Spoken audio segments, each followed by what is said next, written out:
Паважаныя беларусы Эстоніі, паважаныя беларусы свету, паважаныя сябры Беларусі.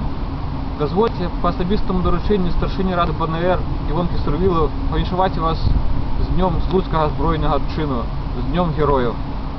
Дарагія суродзічы, зноў надыходзяць дні, калі мы традыцыйна згадваем збройны чын нашых продкаў, які ў 1920 годзе перад бальшавіцкай навалай пайшлі браніць сваю дзяржаву, Беларускую Народную Рэспубліку. Было іх 10 тысяч герояў, якія ўзялі на сябе адказнасць абараняць свой край ад агрэсараў. У пастсавецкім часе цяжка сабе ўявіць, што такое магло адбыцца менш 90 гадоў таму.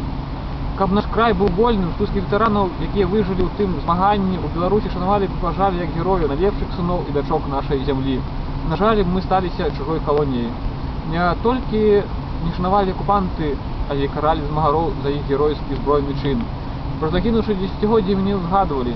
Сёння, звяртаючыся да вас, дарагія суродзічы, на бацькаўшчыне, адведайце 21 лістапада магілы герояў, якія пайшлі паміраць, каб жыла вольная беларуская дзяржава, Беларуская Народная Рэспубліка. Суродзічы, якія ў замежжы, прашу адзначыць угодкі слуцкага збройнага чыну і прыгадаць імёны змагароў, пра якія вы ведаеце.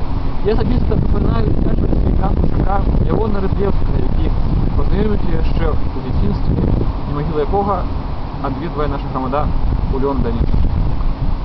Віншую вас з угодкамі слуцкага збройнага чыну. Жыве Беларусь! Старшыня рады БНР Івонка Сурвіла. Жыве Беларусь!